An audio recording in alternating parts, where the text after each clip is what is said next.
Today I want to answer a question that was raised by a client of mine this week. She asked the question, how do I handle my anxiety when my thinking is not rational? We're going to look at this question today. What happens when we know we're not behaving and thinking in rational ways, but we feel all of the anxiety? What can we do in that moment? This client of mine had severe anxiety, and she wanted to know what to do with all of this anxiety when she's in the middle of it. So I want to tell two stories. The first one is one that you may have seen. This comes from Mythbusters. And a number of years ago, Adam decided that he was going to test an experiment along with Jamie, and they were going to see if he could escape from a vehicle that was submerged underwater and upside down. Now, of course, they'd taken all the proper precautions. He had some oxygen on his arm. He had a scuba diver in the back with extra oxygen, and everything was all properly taken care of. They put the vehicle into the water. It begins to flip.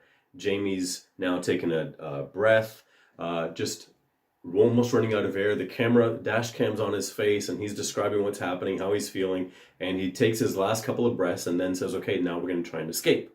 And as he did that and put his head underwater, he started to panic immediately.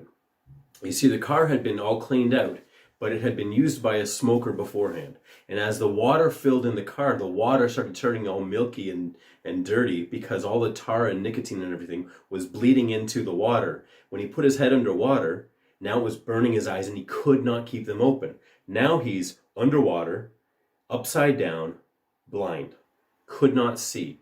Now he's all panicked and disoriented, doesn't know where he's going, is having trouble with the seatbelt, grabs a couple of puffs of air from his shoulder. The guy in the back seat is also upside down and disoriented, has a mask on, thankfully, but can't get the belt, had to get a knife and cut it. And he was panicking and he was thinking, oh my goodness, this is how it ends. And then he had this calmer thought, and it was a thought that he had come across many times earlier, and it was panic kills. So he calmed down, reoriented himself, and they managed to get out, of course. How does this apply to you? Panic thinking is not clear thinking. Panic thinking is not you calmly analyzing information and coming to a good decision. Panic thinking is often going to be, most of the times, going to be a really bad thing to act upon. So one of the things that you can do is strategically disbelieve the feelings and the thoughts that you have. Why would you want to do that? Well, because panic eventually and anxiety decrease to the point where you're able to regroup and see things in a better way. At that point, you are back in charge of your mental faculties and better able to actually assess the situation properly and decide where you want to go from there. Now, I had an experience like this. I was living in a basement apartment, and it was probably about 2 o'clock in the morning. I had been sick, mildly sick, for about a day or so, and I'd gone to sleep. I had a fan blowing on my face, which is what I like to do, and I woke up and I felt like I couldn't breathe. And the minute I did that, I stood up and I realized, oh my goodness, and I started having a panic attack. Now, this was my first panic attack, so it was completely new to me. I started having racing thoughts and started believing all kinds of crazy things. Crazy things that I started believing. Well, the first thing I started to believe was that I needed to be outside because there was more air outside. Now, that sounds totally crazy. But in that moment, I actually thought, even in the middle of winter, that I needed to get outside of the basement apartment that I was in because for some reason there was more air outside. All I could think of was all the doors and windows are closed and I'm running out of oxygen. Now, of course, this is totally silly because I had lived in that place for a number of months, I think it was, and I had never run out of oxygen. But at 2 o'clock in the morning, under panic thinking, I was pretty sure I was out of oxygen. I also started thinking I might have to perform an emergency tracheotomy on myself. So I'm thinking, how do I get a knife and a pen so I can kind of do this little thing for myself so that if I pass out, I can still breathe? And then I thought, maybe I need to just call a family member. It's 2 o'clock in the morning, and part of me doesn't want to do that at 2 o'clock in the morning. So I'm thinking, well, what do I call them and tell them that I can't breathe? They can't get over here fast enough. They're still in bed and asleep. I'll be dead in minutes. I had all of these racing thoughts, and all of them seemed believable to me. Of course, I didn't do any of those things. I didn't actually go outside. I didn't get myself a tracheotomy. I didn't call my family members. I didn't pass out because after a little while I started to notice this has been going on for like 5 or 6 minutes and I'm still conscious. So I can't possibly be running out of oxygen. Okay, good to know.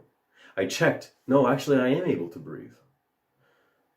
Okay, I'm panicked, but I'm still able to breathe properly.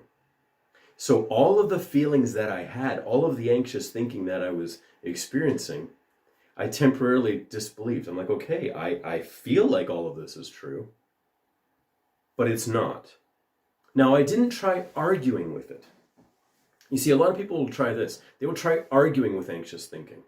Now, there's certainly a place and a time to do that, but when you get right into the middle of it, it's often too much. It's like an 18-wheeler barreling down on you, and your idea for stopping this thing is to throw little pebbles at it to make it stop. Well, that's not sufficient. It's not powerful enough to stop that hurtling thing coming at you.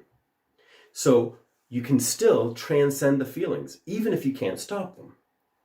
And you do this by noticing that you've probably had this experience before, that anxiety comes in cycles. It gets really intense and then it decreases.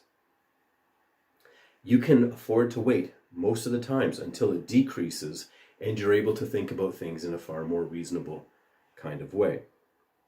You can transcend the experience even if you can't stop the feelings by strategically disbelieving all the racing thoughts and feelings that you're having. It is your body being hijacked by anxiety. Just because it feels intense, just because it feels like there's some kind of impending doom, doesn't actually make it so. And the best course of action, 99 times out of 100, or perhaps every time, is to calm down long enough to get a better sense of what's going on so that you don't do something irrational because you're feeling and believing irrational things. Now, I've got a couple of other videos I hope you've had a chance to check out. If you haven't, you can check out the video number 1, which is what to do when you're feeling anxiety and thinking worst case scenario, and I call that one Face It. Another one is called Explore It, what to do when you're facing something and you don't know how to handle all of the anxious thinking that you've got. Those 2 videos I think can be of great help to you, and I'll talk to you guys later.